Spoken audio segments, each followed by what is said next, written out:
says, I think America should attack Iranian military installations, and probably Israel would get involved too, because apart from these poor protesters that have been killed, I fear for the 10,000 people protesting for their freedom who have been arrested by this barbaric regime and have been threatened with the death penalty. Indeed, we can only just end the hour on that by saying, my God, the bravery of these people. Thinking of them tonight, all those people going out on the streets of Iran.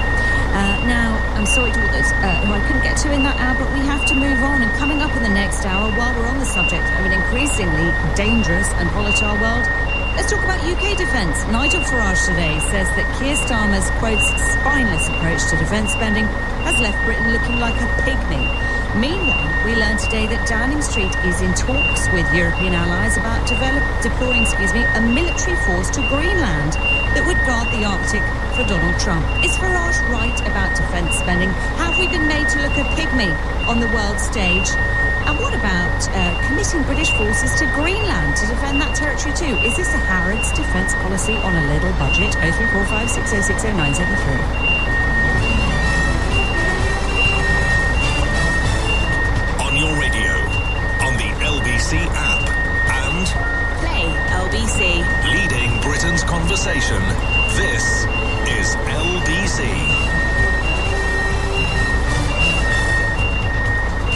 From Global's newsroom at 7 o'clock, Greater Manchester Police have confirmed that 4 people have died in a car crash. 3 teenagers and a man in his 50s are believed to have been involved. A taxi and another car collided head-on in the early hours of this morning on a residential road in Bolton. 5 other people have been treated in hospital. The Chief Inspector of Greater Manchester Police, Helen McCormick, says it's a very challenging situation. Formal identification is ongoing at this time, and of course it is pivotal that we get this right. The families of those we believe have been fatally injured in this incident have been informed and have specialist family liaison officers supporting them at this current time. 5 other people have been taken to hospital where they are currently being treated. The number of people killed in anti-government protests in Iran has risen to 538. 10,000 demonstrators have been arrested. Iran's Attorney General has said anyone caught protesting or even helping protesters could be charged with being an enemy of God, which is punished with the death penalty. America and Israel have been in talks about intervening. Iran says it will target US military bases if they do. Alistair Burt is a former UK Minister of State for the Middle East. He's told LBC Iran will be worried about America. We have long believed that Iran is a country whose people have been held hostage by its own government, and that ultimately, sooner or later, oppressed people rise up. No one in Tehran, in government, is going to take much notice of what the United Kingdom says. It's different with the US. They've bombed Iranian nuclear facilities very recently. There will be a fear of the United States. Donald Trump's told Cuba to make a deal or face consequences. America says it won't allow any of Venezuela's oil to get to the Caribbean islands. It's thought Cuba receives around 35,000 barrels of oil a day from the South American country. US forces arrested Venezuela's president and his wife on the 3rd of January. They're in America waiting to stand trial. 2 men have been charged after one of the biggest ever seizures of cannabis in the country. Officers from Greater Manchester Police found 2 tons of the drug worth around £24 million during a raid. Councils spent more than £350 million on housing children in illegal homes last year. 669 young people were living in caravans, holiday camps and Airbnbs. The Children's Commissioner wants to see more money spent on earlier intervention to try and keep children with their loved ones. LBC weather, a windy but mild night for much of the UK. Tomorrow we'll see a mixture of sunshine and showers with more persistent rain in parts of the northwest. Temperatures will be around average with a high of 12 degrees. From Global's newsroom for LBC, I'm Emily Lang. This is LBC from Global, leading Britain's conversation with Claire Foges.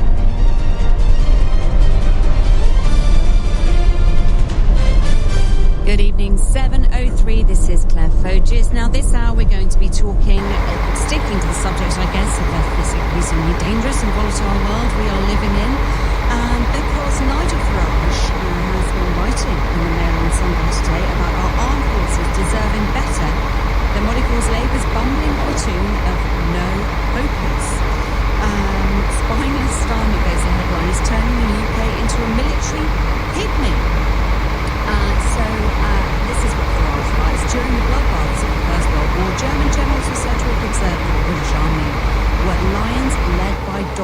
The implication was that young infantrymen shivering in the trenches were governed by mustachioed incompetents who thought nothing of sending them to futile battles where they faced near certain death. Harsh as it may seem, it was hard not to think of that exchange last week while watching Sir Keir Starmer casually announce plans to send British troops to Ukraine should any peace deal with Russia materialise. For years, I have argued that successive Conservative and Labour governments were spending nowhere near enough on defence to meet the perilous challenges we face in the world. You hardly need to be a military commander, Nigel Farage says, to recognise the situation inside the Ministry of Defence is truly bleak. He talks about learning last week that a recent MOD assessment shows Britain is facing a £28 billion defence funding shortfall over the next 4 years, at a time when China is attempting to infiltrate us at every turn and Russian submarines lurk menacingly beneath our waters. Farage says this is nothing short of terrorising. He also criticises the Prime Minister. The Prime Minister has argued that the government has committed to raising defence spend to 3% by 2035, but Farage says that's a decade away. Just look at what is happening in the world. We need to get a move on pronto. We could soon be embroiled, says Farage, in operations in Iran and are being drawn closer towards conflict with Putin. Yet thanks to spineless Starmer failing to properly fund our armed forces, we are now military pygmies on the international stage. Now, that's Nigel Farage tearing a chunk out of Keir Starmer for being, as he says, spineless on defence spending. 3%, yes, but only a decade away. And then, as if to stir that pot, the front page of the Sunday Telegraph today carries this story: Starmer in talks to send troops to Greenland. You will be familiar, of course, with the goings-on in Greenland. The US also, as well as what's happening in Venezuela and Iran, also talking about seizing Greenland or getting control of Greenland or paying for Greenland, maybe paying off the Greenlanders to the tune of about $100,000 each. As many have said, this could fundamentally crack the foundations of NATO, the North Atlantic Treaty Organisation, because Greenland is owned by another NATO member, Denmark. So the story says that Downing Street is in talks with European allies about deploying a military force to Greenland that would guard the Arctic for Donald Trump. Military chiefs are drawing up plans for a possible NATO mission on the island, which the US president has threatened to seize for security reasons. British officials have met with counterparts from countries, including Germany and France, in recent days to start the preparations. So this would involve British soldiers, warships and planes being deployed to protect Greenland from Russia and China. Now you might hear this and think, well, this is great. We need to play our part. European nations certainly need to play their part.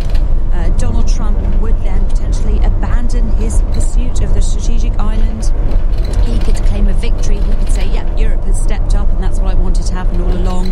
And it would save NATO and the UK would be playing its part.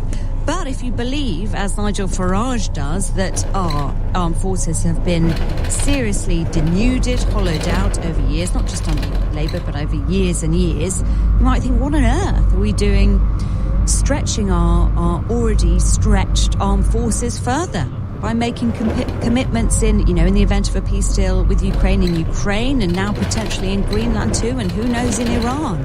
I'd love to know what you think about this. Do you think that Nigel Farage is right about defence spending? Have we been made to look a pygmy on the world stage? Do you think that we should be prioritising defence spending higher than some other things, for instance, welfare spending?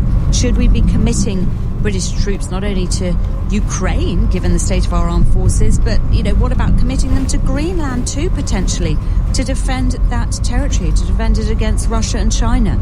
Is this a Harrods defence policy on a little budget? Give me a call. 0345 6060973 is the number to call, or WhatsApp me on that same number. Text me on 84850 or send a comment to LBC via Alexa. Now, earlier on Sunday before Hospital, the leader of the opposition party in Greenland, Pelle Broberg, spoke about a potential invasion into his country from the US and was adamant that existing deals should remain. We are and have always been relying on US defence. Is there an argument to say that Greenland would be safer? I mean, you certainly wouldn't want it to be done down the barrel of a gun via an invasion. Is there an argument to say that Greenland would be safer, and ergo NATO would be safer, if Greenland were part of the United States? No, it would be safer if we continue the arrangements we're known, which is international rules-based order, and then the next part of it, to satisfy the Americans' needs for the surveillance and all that, to say Greenland needs to have a defense agreement and security arrangement with the U.S.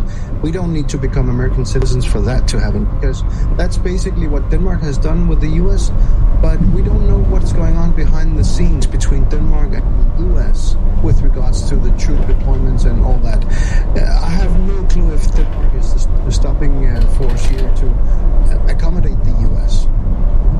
So that was the leader of the opposition party in Greenland, Pelle Broberg, talking to my colleague Lewis Goodall on his show earlier today, saying that the existing deals should remain, the international rules-based order needs to be preserved. It must be a curious situation they're finding themselves in the global spotlight. Normally, I imagine quite a quiet sort of place, but I've never been to Greenland, and here they are at the centre of world events. It is obviously a strategic place. Trump is obviously very concerned about the proximity to Russia and China there, and talking about buying Greenland or maybe even taking it by force. Who knows? Nothing is off the table, is it, with this president? But certainly people have been very frightened about the prospect for NATO, the North Atlantic Treaty Organisation. And so there are, the Downing Street, it is said, on the cover of the Sunday Telegraph today, is in talks to send our own troops to Greenland. I would love to know what you think about this. Do you think that UK forces should be deployed to Greenland for the sake of NATO? Or do you think, look, our armed forces are already overstretched? I'd love to know what you think about Nigel Farage's comments that our forces deserve better than Labour's bumbling approach, that we should be ratcheting up defence spending a lot more on defence than we do on, say, welfare, or rather not raising welfare spending as the government has decided to do, while, as he says, we are underspending on defence. Give me a call, let me know your thoughts, 0345 606 0973. Text me on 84850. We're going to go now to Major General Tim Cross, a retired British Army officer and military logistics expert. Major General, I would love to know your thoughts on Farage's article. I'm sure you've read it, in which he sort of describes, he uses this analogy about lions being led by donkeys. Would you agree with that? Good evening. Good evening, and Tim's fine, rather than the rank. Look, first of all, I should say that there is a lot of talk about these lions led by donkeys and so forth, which was never really the case in World War I, but we won't dwell on that. You've covered a lot of ground in your introduction, and there are several issues that you've sort of raised, really. Underlying that article, remembering this is politics, and, politicians play politics and will say all sorts of things to catch attention, which he's clearly managed to do. Nonetheless, there are some underlying issues here which are a reality. Firstly, we do have a Prime Minister who seems to be very heavily engaged in the international community, international affairs. And that's, in one sense, I think that's great. He spends a lot of time abroad talking about these issues, meeting with people like President Zelensky and the other European leaders, and indeed the President of the United States. And he clearly wants to be engaged in that world, in that international world. There are some who say he'd prefer to be in Davos rather than Westminster, and I think there's an element of truth in that. I think he likes to be involved in this international business, but he's not like I don't think anybody in the cabinet. The Prime Minister has no military experience at all. So, like many politicians over decades, they think the British military is fantastic, and there is evidence to suggest over the last 30 or 40 years that we do a pretty good job. But underlying this, we do not have the military capabilities that we had, even a couple of decades ago. Defence has been such as what? Sorry, say again? Such as what? So it's become a sort of cliche, I suppose, Tim, to say that, the UK armed forces are threadbare, don't have the right kit and so on. I mean, especially those criticisms were very forceful during the Gordon Brown years, or when Gordon Brown was Chancellor. I remember talking about, the kit when our troops from Afghanistan was not up to scratch and so on. But can we be specific on, how truly compared to other developed nations' militaries, compared to France or whoever, I mean, maybe not compared to the US because it's probably incomparable really, but compared to a nation like France, how are we faring militarily? Can we still handle the sort of large-scale deployment that we might have done 30, 40, 50 years ago? No, is the short answer. I was involved in the first Gulf War. We had a corps in Germany at the time, and to put together the armoured division that fought in that Gulf War we basically used all of the stuff, in inverted commas, the logistics and sustainment and so forth, from the other divisions that we had deployed. And I was one of the logisticians involved in that campaign. And that's a key part of this, the ability to deploy forces and operations. It's not just about the numbers of men or women you put on the ground. It's the ability to sustain them in high-intensity operations. So the short answer to your question is no, we do not have that capability. And it is a reality that if we were to be involved, look, we may come back to whether we're going to be in a minute, but if we were going to be involved in a high-intensity war-fighting operation, we could not do that at large scale. We couldn't even do it for very long at relatively small scale, because you consume a huge amount of ammunition and stocks and so on and so forth. You've got to be able to deploy the force to where you want it to go. You've got to be able to sustain it while it's there, and you've got to be able to turn the people over a period of time, depending on how that campaign unfolds. Now, compared to many other nations, it has to be said, and in a way you're alluding to this, the British military is still a very capable organisation. It's got good people, it's got pretty good equipment, although some of it is aging and needs replacing. But it is relatively, compared to what it was, small. The Navy, the Air Force, and indeed the Army do not have the staying power that they would need for a long campaign. So talk of increasing defence spending as a result of the end of the Cold War and all the finishing off in Iraq and Afghanistan and so forth, we have reduced the size and shape of our spending. There was a strategic defence review last year, which was very good, I have to say. George Robertson and Richard Barrons and others, Fiona Hill, put that together. But I know for a fact that there's been very little, any movement on actually delivering what was put in that report in terms of increasing this capability. So when we have a Prime Minister, and I think some of these rumours are just, they're being ramped up, frankly, but the idea that we should be putting troops into Ukraine and into Greenland and suggestions of Iran, I think just frankly are just nonsense. I don't think the US are going to invade Greenland. There will be some sort of resolution to this, probably some sort of deal financially at the end of the day. But we are talking seriously about putting numbers into Ukraine. But we will not be able to put very large numbers in there and sustain them over a long period of time. That is just a reality. When you say sustaining them over a long period of time, because I'm not a military person, where are the weak links? Why couldn't we do that? Is it the numbers? Is it the manpower? Is it something on the logistical front that we're lacking, or is it the kit, the hardware? Why couldn't we sustain that over a long period of time? Well, it's a mixture of all of those things. So if you deploy into, let's say we're deploying 10,000 people into Ukraine, and you anticipate being there for quite a long time. The first thing you have to understand is, what are we going to do when we get there? Are we likely to engage in combat operations? Is at one end of the spectrum you could be going into a sort of classic UN peacekeeping operation, where you're not using force, you're not using ammunition and so forth, but you still have to feed people, sustain people, drive vehicles, have the fuel and the ability to do that, along with all the other things you would need on any deployment, keep the soldiers, sailors and airmen, alive and well. But at the other end, you might be involved in combat operations. And in any military operation, you have to plan for worst case.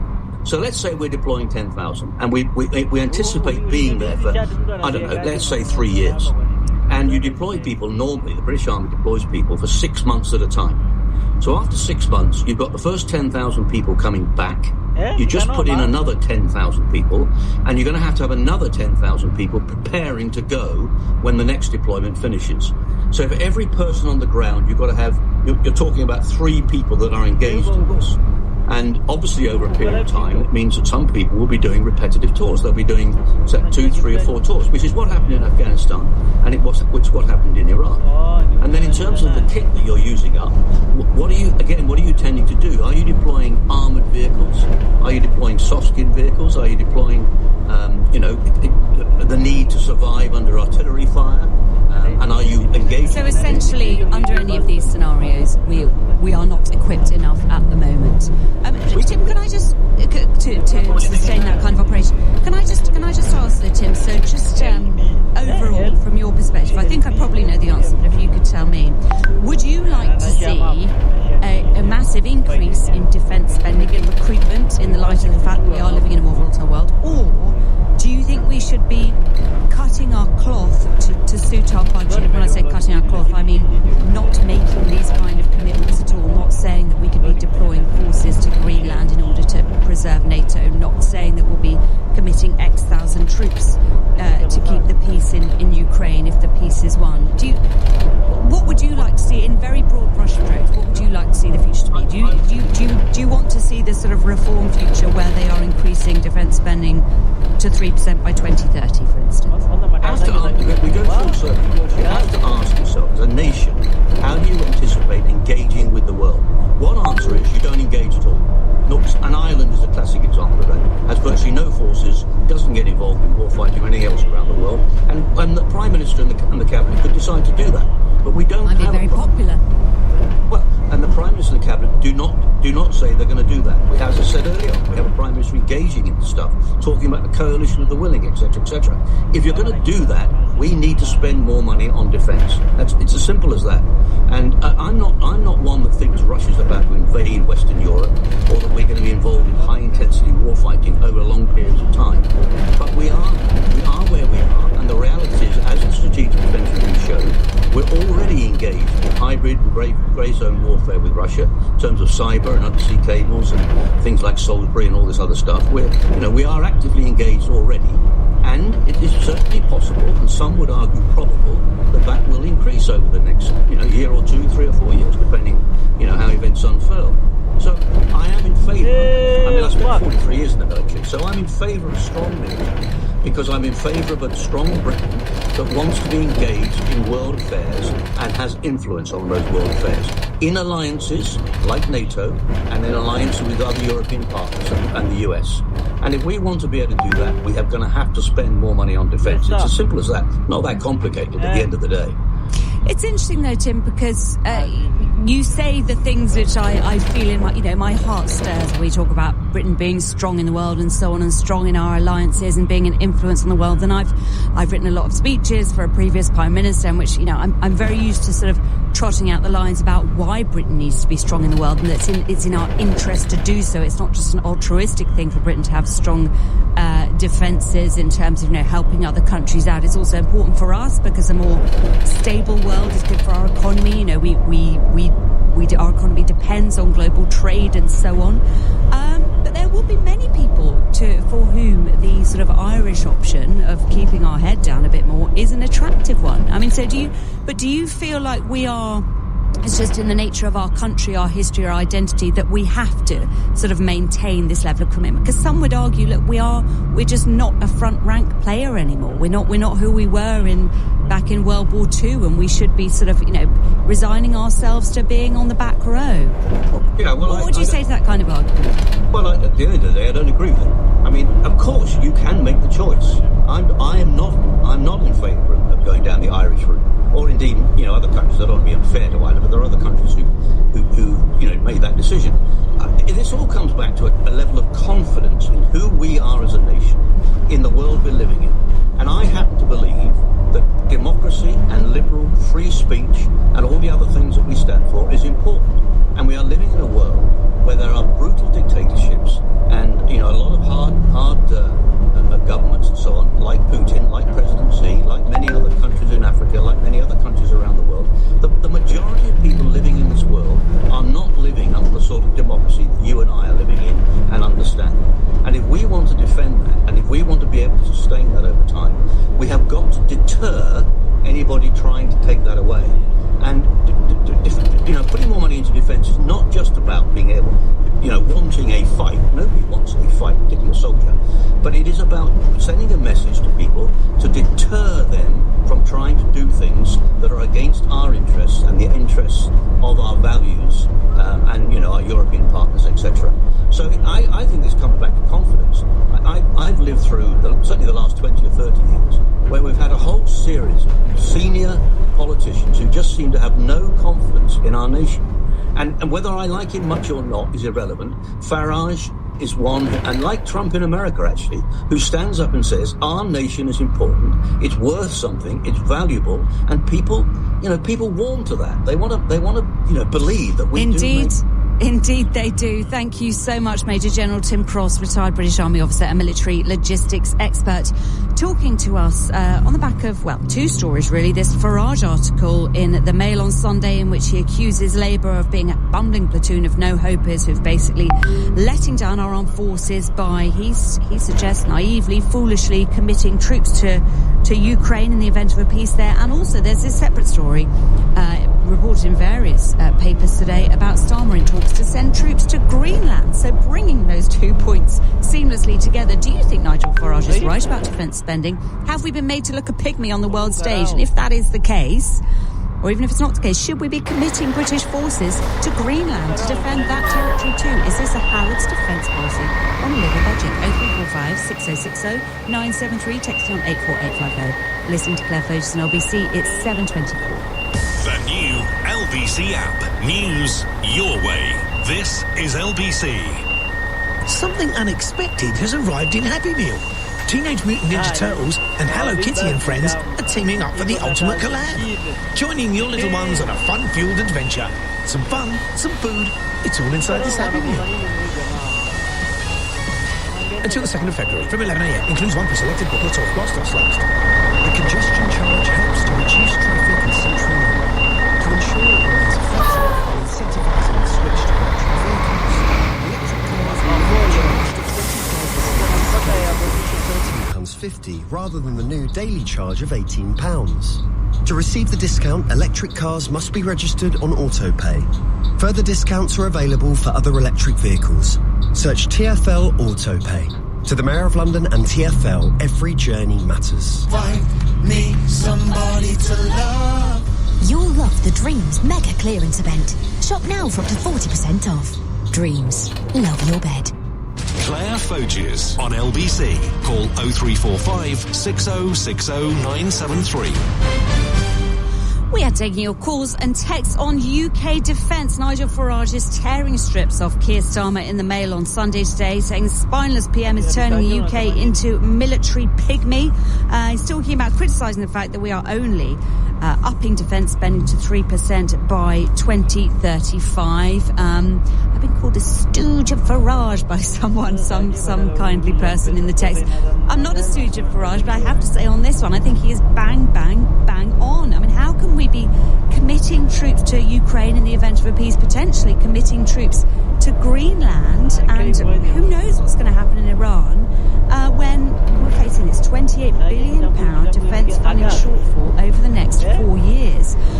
I do think I'm not one of those unthinking hawks who thinks that we should be spending 50% of our GDP on defence, but I do think it is cliche to say it, but our military has been hollowed out. We've got to be prioritising our spending on this rather than on welfare, for instance. I mean, I'm on record, I've said it on this show a fair few times, that decision to lift the 2-child cap on benefits, on child benefit, was just so unbelievably stupid to my mind.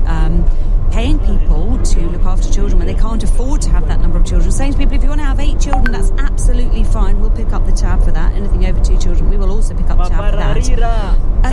Why is it sort of beyond the wit of man to sort of sort out the welfare spending, spend the money where it counts, where it really matters? We need to defend the realm. This should be priority number 1, shouldn't it? And also, why should it be beyond the wit of man to make that investment work for the UK in all sorts of ways? So investing in the UK, investing in military facilities in the UK, investing in manufacturers in the UK, getting young apprentices working on these kind of things. You just kind of think, can't we get our act together a little bit here? I was reading earlier about the fate of the Westland factory, known as the home of British helicopters, depending on a crucial new contract by the government. Without it, they're going to be forced to close. So it could be closing, apparently this is according to on the LBC website, actually, could be closing in as little as 3 months' time, putting around 3,500 jobs at risk.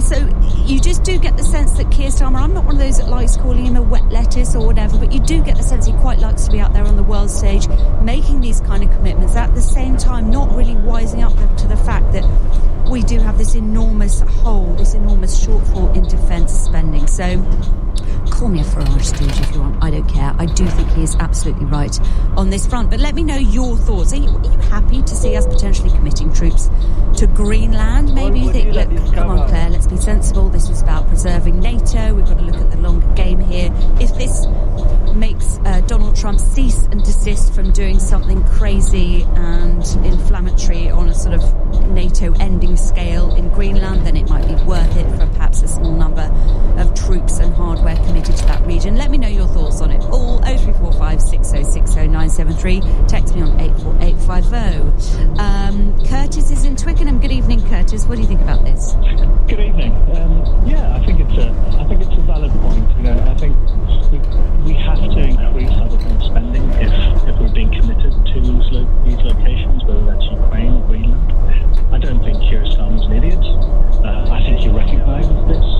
And if we are going to be committed to these locations, we will see our defence spending increase. I honestly don't think Donald Trump is going to do anything in Greenland. I do think it's a ploy for him, by him, to push NATO into really stepping up the defence of its own borders, especially in the Arctic territories like Greenland. So, my it's working. It's working. Yes, it's exactly what's working. He's doing what he always does. He puts pressure on nations. He's done that to actually increase NATO nations' defence spending. It started to work.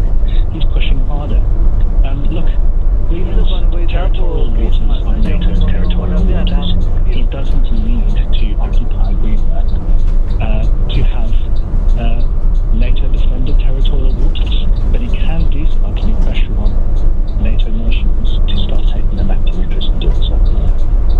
What do you think then, Curtis? I would just like to know, because you say, look, this may need to happen in Greenland. But what do you think of last week, Starmer and French President Emmanuel Macron talking about committing 15,000 troops to Ukraine in the event of a peace there? Are you comfortable with these? Look, it's an inevitability.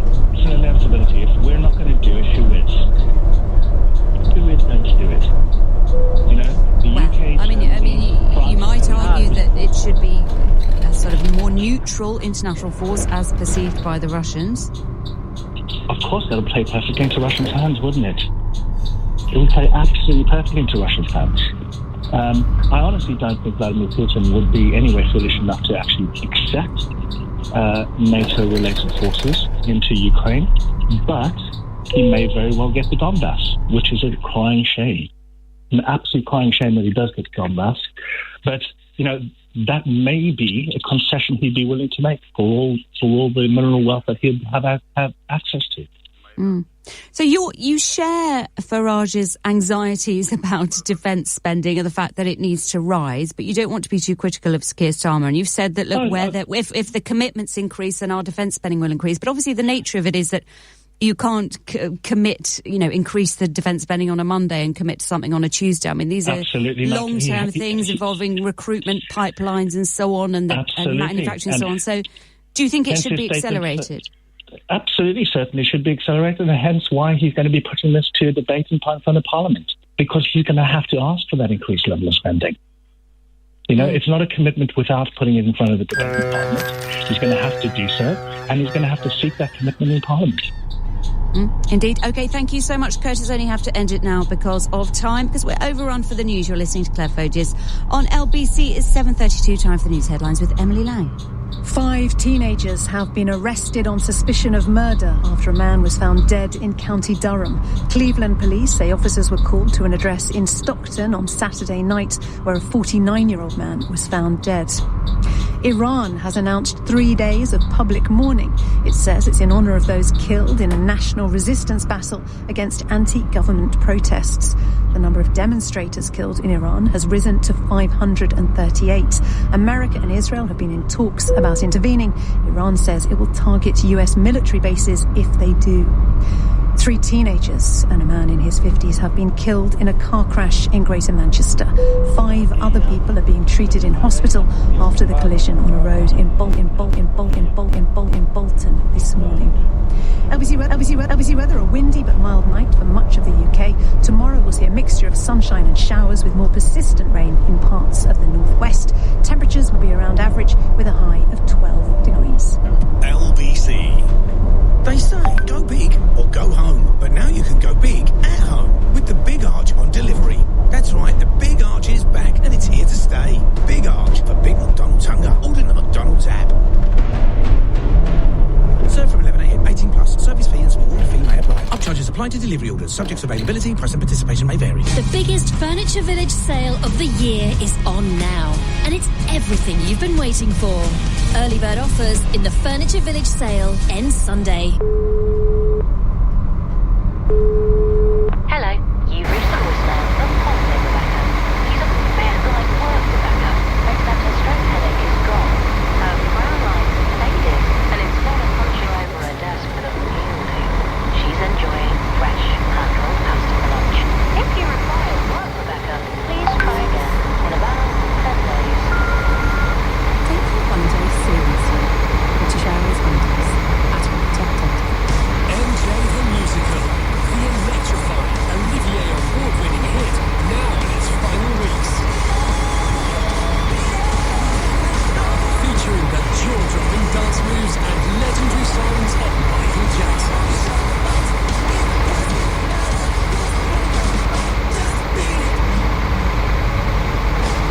Don't miss out. Book more at mjthemusical.com. This is LBC. Message Claire Foges on WhatsApp now. 0345 60 60 973.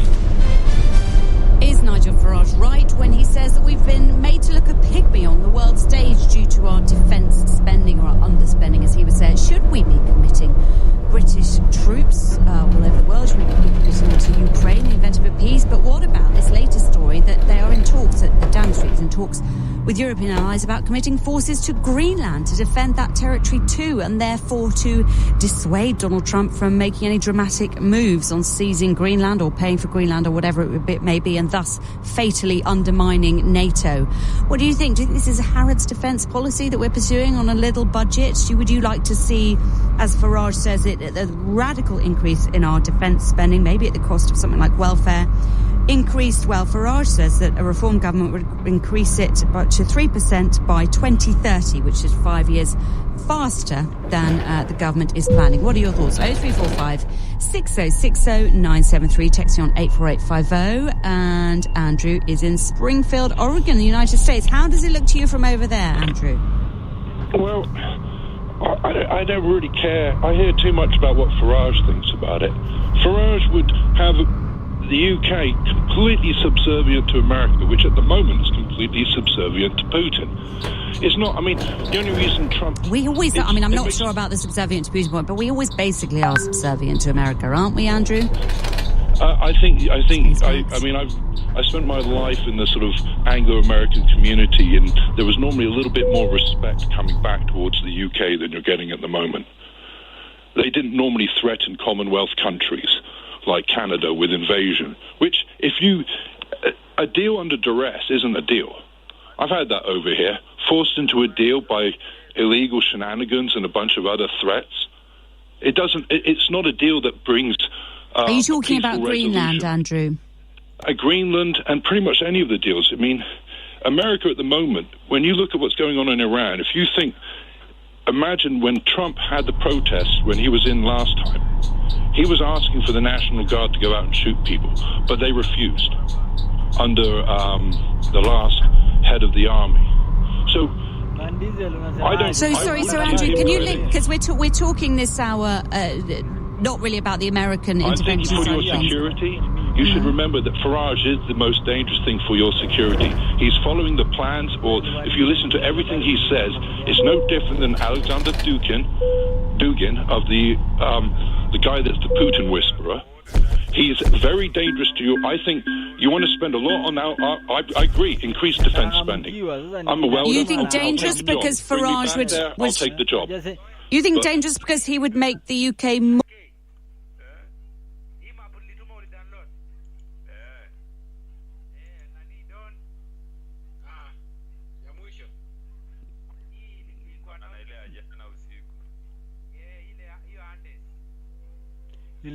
Ilitumwa wapi juu mimi sikuiona.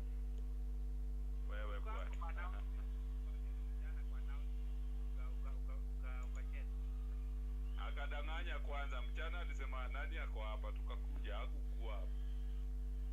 Nikamuuliza umedownload map nilituma akadanganya ndizo umekuja umekaa na uongei na ukanyamaza tu. Sasa kama hamkusema.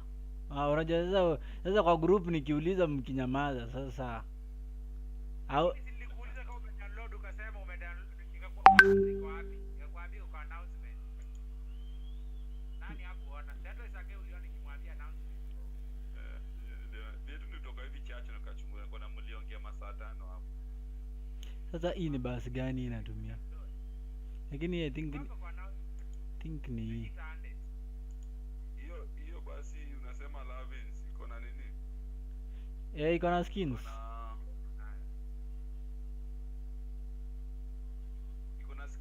Mimi sioni umepost wapi? Ndio hiyo inakuja kwa announcements.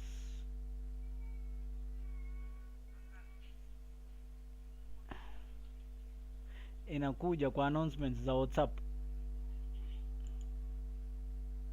Ama mniambie mliama WhatsApp. Wewe tupatie kazi ngumu bwana. Weka hapa tu download direct. Sasa lazima tufungue tena WhatsApp kwa PC. Unasema niweke wapi? Weka hapa mahali vandizi ama hata weka kwa chat hapo. Kwa chat. Sasa acha na mimi sawa, acha nifungue Discord yangu juu sasa tunajua mimi sifunguangi Discord kwa machine. Wewe don. Yeah. Welfare ni. Welfare aje. Simindi kikaanga sijui wanaona nalipwa chwani welfare.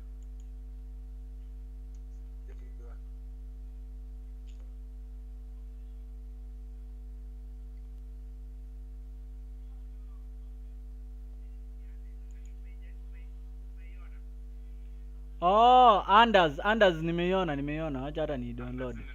Jana usiku. Acha hata ni download. Installation tu ndio sijaweka na profile. Downloads ni Marcopolo hapa kwa announcements.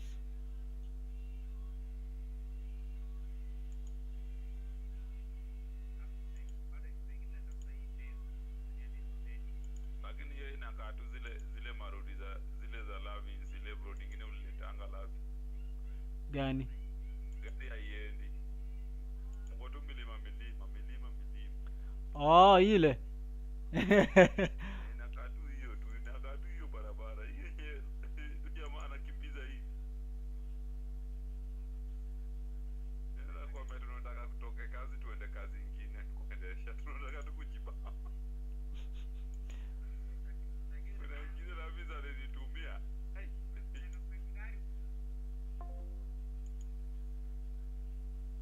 Ni kina Lavins, mimi sipelekangi wana. Na wewe kwanza. Sake, acha mtu gari tembelee 10. Ndio ujue madereva na makanga. Haya, unasema ngoja. Sijui limit. Nyinyi mta download kwa. Ngoja, wacha tuendelee hiyo 10, si ndio? Na wewe ukae hiyo live, ukae mpaka iishe. Usipotee sababu wewe ikishakubo utaenda missing sababu hatusongi. Mimi si ati hiyo map ni mbaya, inasonga by the way. Ni vile iko na makona. Si ndio hizo makona zikishakubo, ukumbuki nini? Dar es Salaam kwa map ya TZ. Hey, unaenda mpaka unasema hapana nimechoka. Wacha niachane na hii kitu. Uko naye uliona hiyo barabara choche mtu akiingiza. Mtu akasema makanga, hapa mtarudi. Wakina Mayo, wakina nani watu walienua. Hapo ni noma hapo. Na by the way tumekawia hiyo map. Map gani hiyo? Zone of silence. Zone of Hapana, silence. jana zone of silence. Hiyo map nimemaliza, nimezunguka nimemaliza. Map kisirani. Bana nijuzi sasa nishaizunguka yote sasa. Nakuanga tu nikizunguka tu mahali naona tu.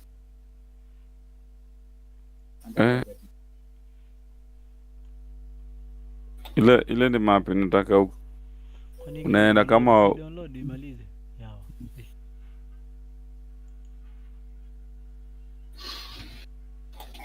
Jamaa jana alituwekea mpaka rota factor hapa. Kuna nini nyingine kwa announcements ama ni hitu? Hii ndio itabidi imekaa kai kidownload. Inaitwa Peru. Ama inaitwa nini hii map? Nini hiyo? Huyu unajua alishikanisha message zake. Hakuweka hati moja. Wewe na hii mnasema Tuesday North Africa. North Africa ni kumaanisha nini? Kuna map inaitwa North Africa ama ni Afrika tu kwa majuu? Anafaa tuambie. Unaona hapa mandi hata kuna mtu alimuuliza hiyo kitu jana, sijui alijibu nini. Kelele hapa. Wewe mnyamaze. Unasema?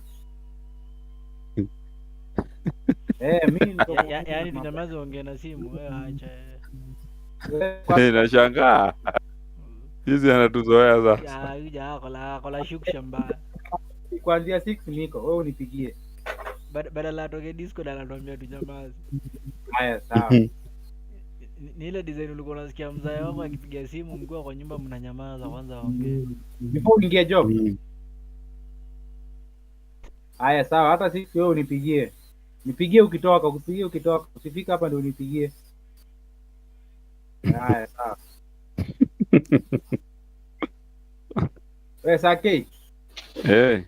Maipangana mtu akuja akuona alafu anakuambia tu, "Oya, Sake niko hapa nje." Aya. Hey. Nakwambia kashafika.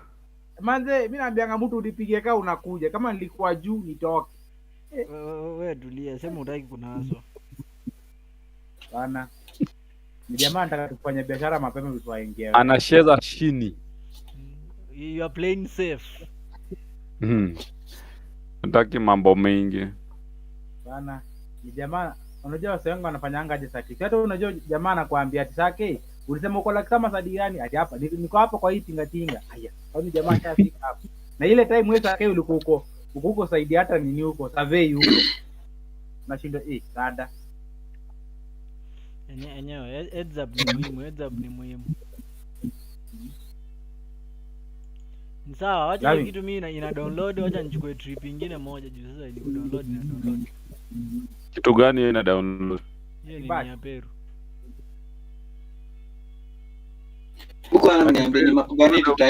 Your view, are we pursuing, I guess you're going to say no, but is it sort of maximalist policy on net zero? Do you think actually this is pretty moderate what we're doing?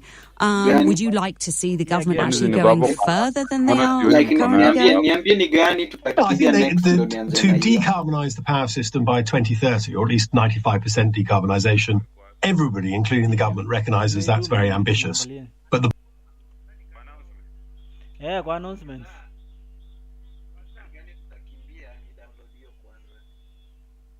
Mimi nakimbia Brazil. Ndio niko sahi.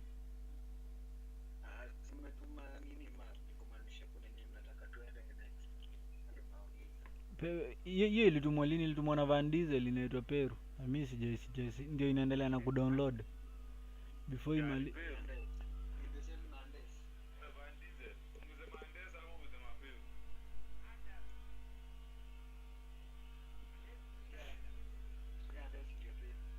ndio hiyo tu.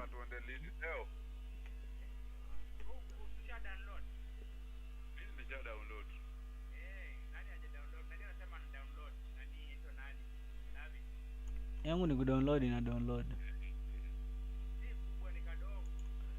Acha nione kama mbakisha nini ngapi. Nika 861. Iko kwa WhatsApp, si tumesema hivyo. Iko kwa Discord imekataa kuenda. Wewe utaweka kwa Discord. Na ukiweka kwa nini? Kwa hii chat. Imekataa pia. Chat ya Discord imekataa.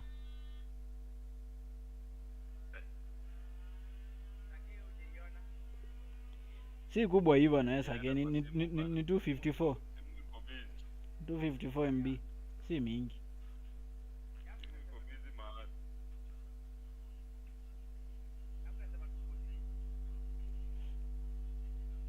Haina shida hata kama ni 242, haina shida, ni the same tu.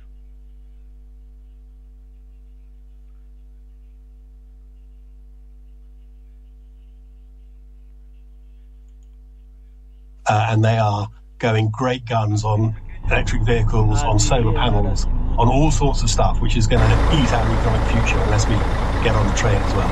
Okay, great answer to that. Thank you, Sean Spears, Executive Director of Green Alliance. We're going to be taking your calls after the break on Farage's comments on whether the UK has been turned into a military picnic. 03456060973. This is Claire Foges and LBC. The time is 7:49. Nick Ferrari at breakfast on LBC. How it started. For business rates, I will introduce permanently lower tax rates. The lowest rates since 1991. How it's going. If a pub landlord or a trade organisation comes forward and says, we understand what your policy wants to do, but this is actually something you need to be aware of, I think that's right, we look at it. It's now a dirty dozen of U-turns since Labour came to power. This one over the Chancellor's business rates bombshell. I heard your stories and spoke to a man who's hitting top gear with his campaign to save. Tusimamishe hiyo, tutesti hiyo basi, tuweke hiyo moja nyingine hiyo basi tuone.